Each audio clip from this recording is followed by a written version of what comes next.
Welcome back to the channel, Crypto Trend Trader, with our midweek market update. And of course, as always, before we get started, I'd like to remind you this is not financial advice. I'm not your financial advisor. These markets are extremely volatile, so please do your own research and trade responsibly. I'm going to go ahead and pop up a little bit of that sweet Fred data. All right, so here we have, this is the sticky price, consumer price index, less food and energy. So it's similar to the core CPI. The difference is that this excludes some of the more like volatile short-term moves. So the sticky price consumer price index CPI is calculated from a subset of goods and services included in the CPI that change price relatively frequently. Because these goods and services change price relatively infrequently, I'm sorry, I said frequently, but I meant infrequently. Change prices infrequently, they are thought to incorporate expectations about future inflation to a greater degree than prices that change on a more frequent basis. One possible explanation for sticky prices could be the costs firms incur when changing price. And obviously there's a million other reasons, that once inflation, starts, it can become entrenched, etc. So we're going to look here at, this is our, 1960s it goes back to. 1968 chart. So we're going to just pull this up here and just take a look at what's going on here. So, and I just want to make a very simple point with this chart. And I think it will help clear some stuff up.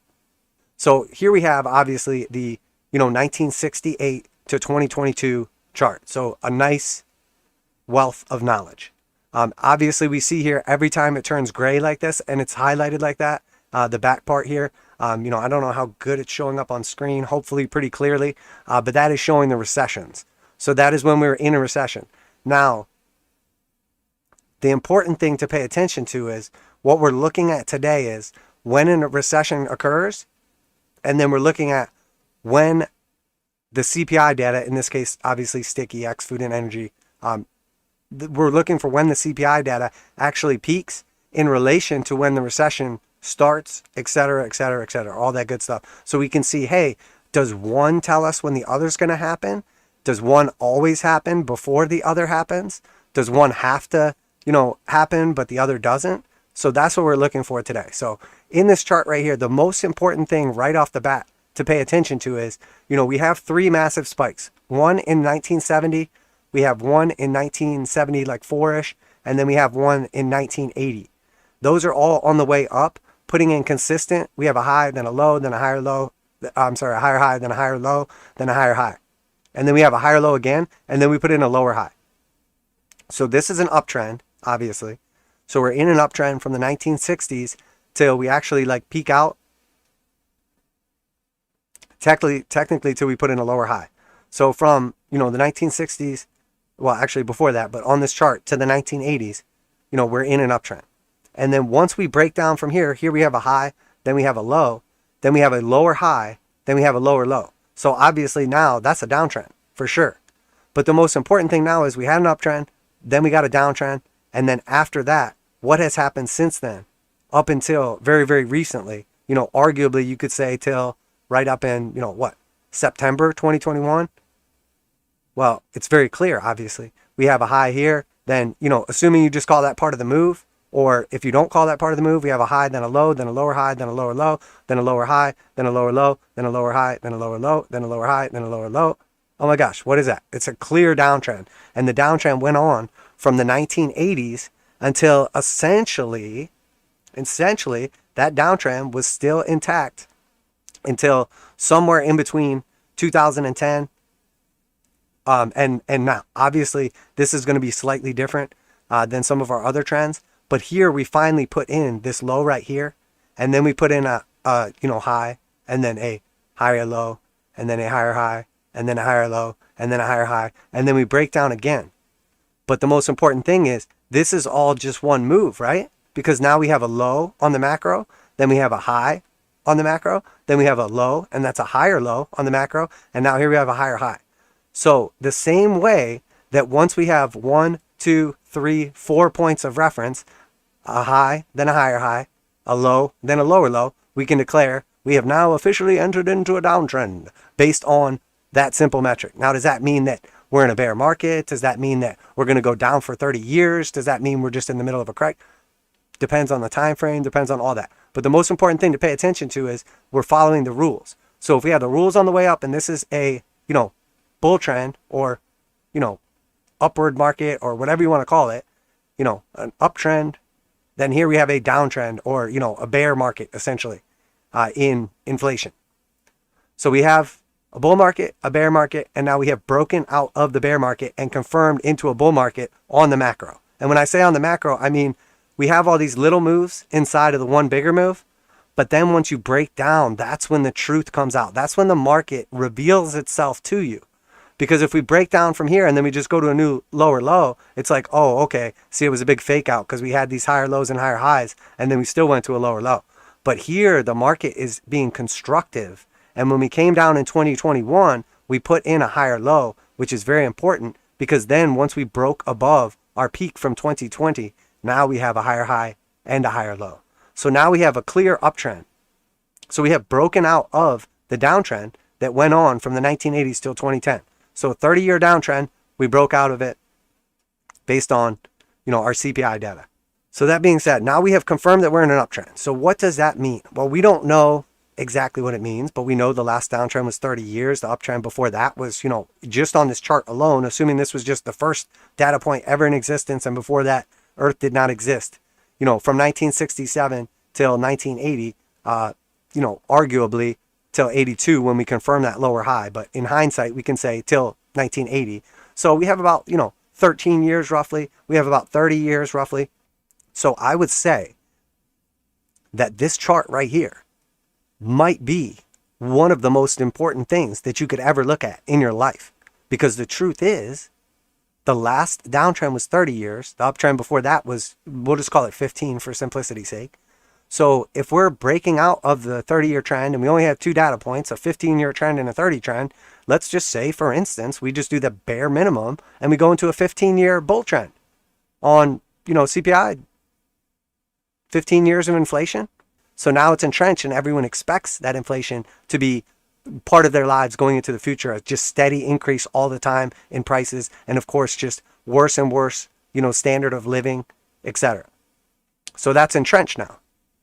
So is it that crazy to think that we could actually eventually come up here and peak and then break back down and then peak again and just essentially repeat something like this, even if it's not to the magnitude? Maybe we don't make it up to 15.8%. But I mean, is it crazy to think that after breaking through the 1990 high, is it that crazy to think, we're at 5.425 right now. Our last peak was from 2001. So then once we took out that peak, we go back another 11 years. And then from that, what's our last peak? What's our next highest peak? 12.26%. So, I'm not saying we're going to get 12.26% inflation. What I am saying is that if we break through this level, based on technical analysis, that's our next area of interest. You could argue, well, maybe we'll look at actually like this support right here.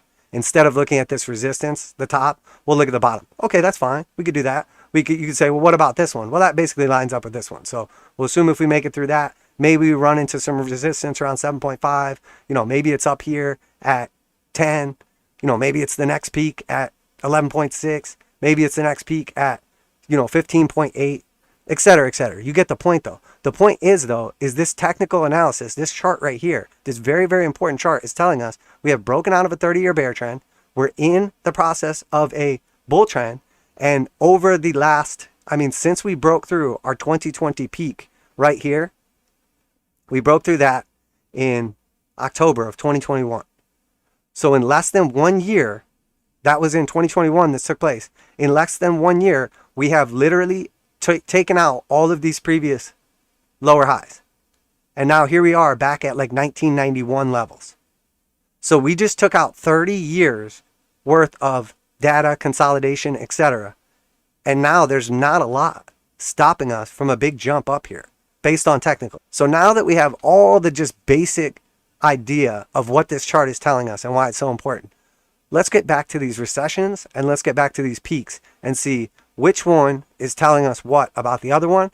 What can we say with 100% certainty based on past data? What can we say with high levels of certainty, etc.? So we're just going to do the same thing again. We're going to look back right here, and we're going to look at each of these big peaks right here.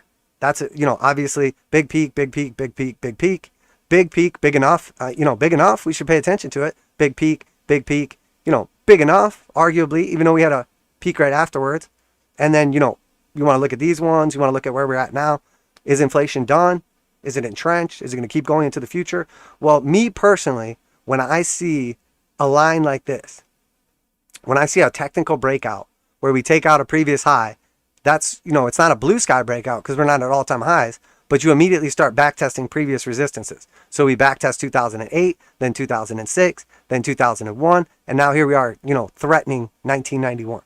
So we have key areas of interest, but when we see a chart going parabolic like this after a technical breakout of a 30-year downtrend, what is our probability of success of calling the tops? And is that a good idea? Of course not. It's the worst idea you could ever have in your life. We literally just broke out of 30 years. You had 30 years to just trade with the trend, and now the trend is switched. So why are we going to trade against the trend now? We're not. The trend is up now. So it's bullish. Inflation is bullish. So that's what we're looking at. So now let's look at those peaks, and let's look at, when we had a recession. Well, here we see a clear peak where we didn't have a recession in 1986. Here we see a clear peak here in 2006. We didn't have a recession until, 2008. So that's kind of a strange little outlier. And then here we saw some kind of peaks, but in hindsight, we know that actually this was the trough and this was the peak. And then that was the trough, and then we're still in the progress. So there's some, data points we could argue, like what's the validity of this one? Because technically it was a low, then it was a high, then it was a higher low, then it was a higher high. So technically we were in an uptrend at that point in time. So this was actually just part of this move. So really from the low right here, this is just some noise on the way up to our high right here. So that's why we didn't have a recession right here, because it wasn't actually the peak. And then you could argue right here, and I wouldn't disagree with you, that, well, actually this was a peak right here, and then we didn't have a recession until 2 years later. So is this an anomaly? Sure, definitely. It's definitely something a little bit different. Presents a possibility of something we could see going into the future, where we could basically peak, roll over, not get a recession, and then actually come back up, put in another lower high, and then get a recession. So sure, that's definitely a possibility. So now let's look at which one happens first. So where the gray area starts is where the recession starts. So here we see the recession started in 1969. Okay, and the recession actually went until 1970. Okay, so a 1-year recession. And then in 1970, actually, CPI peaked after the recession was already over, which obviously means that it peaked after the recession had started. So we have one instance of the recession followed by the peak very shortly afterwards, and then massive, we went from basically inflation was 7.4% in December of 1970, and then inflation was 2.8% by 1973. So 3 years later. And at that point in time, probably people thought inflation was gone forever. I mean, in hindsight, obviously we know that they thought it was gone forever. And then what happened next? So here we see, again, we start going parabolic, and then where does the recession start at? Okay, October of 1973, the recession starts, and then we see continues to go absolutely parabolic. And then when does the recession end? Okay, interesting. February of 1975. And what happens shortly after the recession ends? Oh, okay. CPI craters. All right. And then we put in a higher low. So far we have two instances where not only did the recession start, but it actually finished before the CPI even peaked. So that's important. So let's see what happens on the next one. Spoiler alert, you're going to see a pattern. The next one happened right here. And this was obviously, the famous Paul Volcker type situation deal, that everybody talks about, but nobody knew who Paul Volcker was, 3 years ago. That being said, January 1980, go into a recession. And then when does the recession end? June of 1980. And what happens to correspond with the peak? Oh my gosh, look, it's the end of the recession and then CPI craters. Okay. And then we actually see a trough right here and then start to go parabolic again. We see obviously still another higher low. So we can't confirm that we're in a bear market yet. And then, lo and behold, recession, 1981. Hello, it's back. And then what happens after that? We peak September 1981 while the recession is still going on. So now we see 4 specific instances where every time the recession started before the peak, and in 3 of those instances, the recession was already over or ended right near the peak. So you could argue that we're seeing the possibility that actually the recession might be what causes the peak. Or at least, even if it's not the cause, we can see a correlation, or that the leading indicator is the actual recession to the peak. So that's very, very interesting. Now, we need to pay attention to that was all during an uptrend, and now we're going into a downtrend. So we need to pay attention. Does that change the data? Does that change the correlation?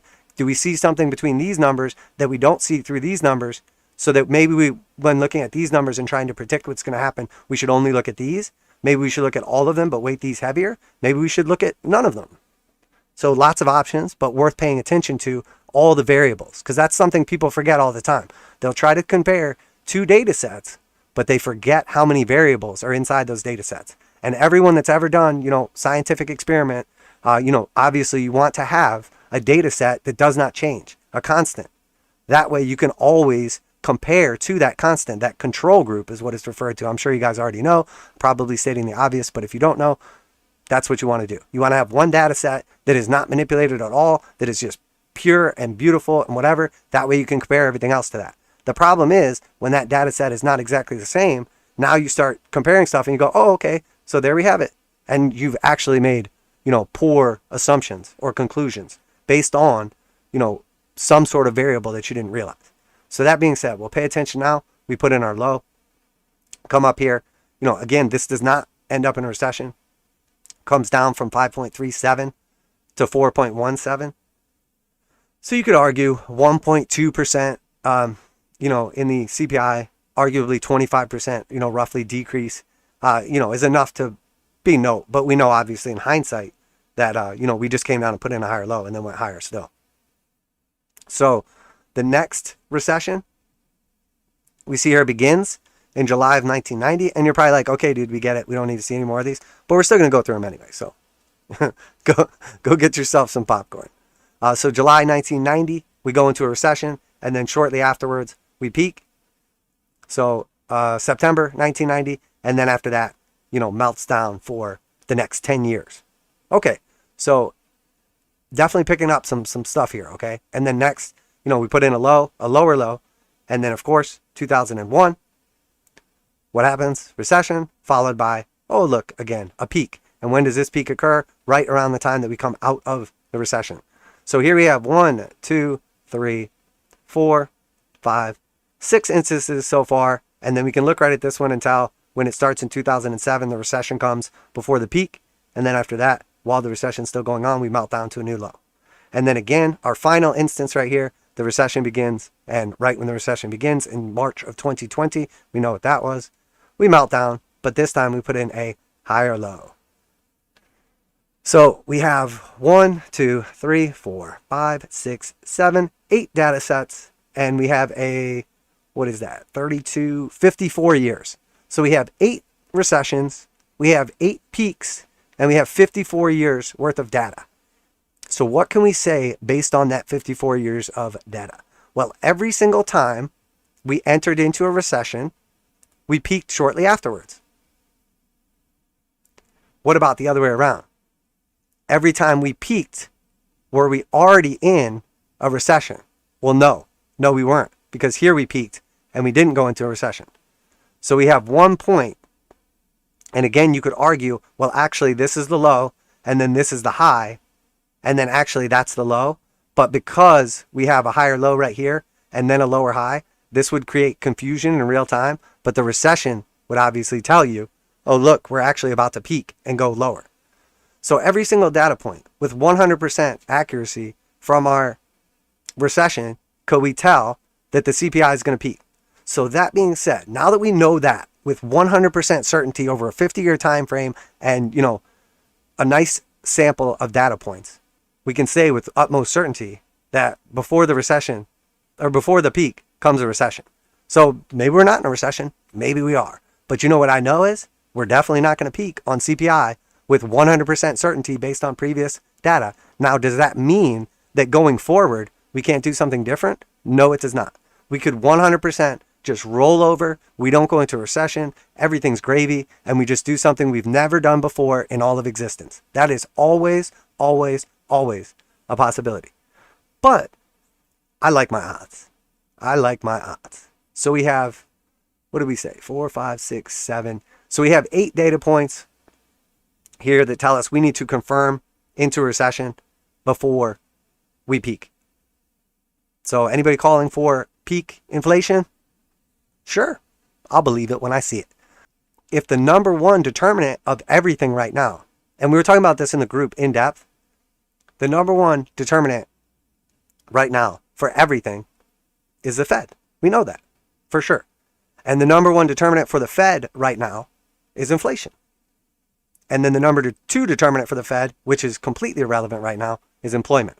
And we specifically know for a fact, based on Jay Pizzle up at the podium, that they have no problem. As a matter of fact, you could argue that their goal is to decrease labor participation, or I shouldn't say labor participation, decrease the unemployment numbers, aka increase unemployment, aka some people got to lose their jobs to get inflation down. So they overshot way to the one end on employment data.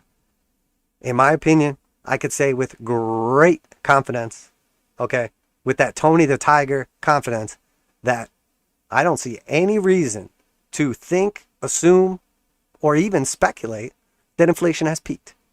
And if anybody else could point it out based on anything on this chart, I'd be glad to listen to it, but I just don't see it.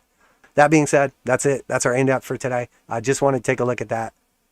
Matter of fact, I think that was such a powerful chart. We're just going to go ahead and wrap up the stream there. So, no, I'm just kidding. Seriously though. I'm just serious about just kidding. So anyway, that being said, let me know what you guys think of that in the chat. Did you learn anything from that?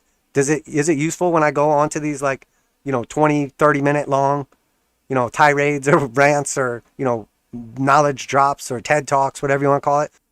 So that being said, hopefully we got that all laid out and everything. And you guys let me know what you think, if you learned something, if you have any questions, etc. So that being said, going to go ahead and wrap it up there. Key piece of data, we have still 3 Fed meetings this year. The next one is obviously in September. We have August off. And then we have one in November, one in December. And then obviously we looked at the Fed target rate for the Fed funds rate or effective rate, projections. 3 Fed meetings left, projected to have at least another 1.25% or 125 basis points. So are we going to get 75, 50, 0, 75, 0, 50? Are we going to get 75, 25, 25? Are we going to get 50, 50, 25? Are we going to get, 50, 25, 50? I mean, I don't know. But some form of those that's likely going to get us at least up to that Fed funds rate target average. And if we end up in the top of the range, the higher end of the range, we're talking about 75, 75, 50 or something like that. So I don't think that's likely right now based on the data we have. But looking at that CPI data, the sticky data from the beginning of the stream, I wouldn't put it by that we're going to see some disgustingly sticky inflation. Matter of fact, that's my base case at this point in time. So that being said, appreciate everybody tuning in today. Obviously, none of this is financial advice. I'm not your financial advisor. Markets are extremely volatile. Please do your own research and trade. We don't want to get reckless here. We've got to keep in mind that we're still in a very clearly a bear market. And until the Fed pivots, until inflation comes down, until rates come down, until the DXY weakens, it's going to be very, very hard for anything to go on any form of sustained rally. But that's it. Everybody have a great night. Appreciate y'all tuning in. Thank you for the request. You guys killed it. Thank you for all the group members and your support. Crypto Trend Trader, and I'm out. Peace.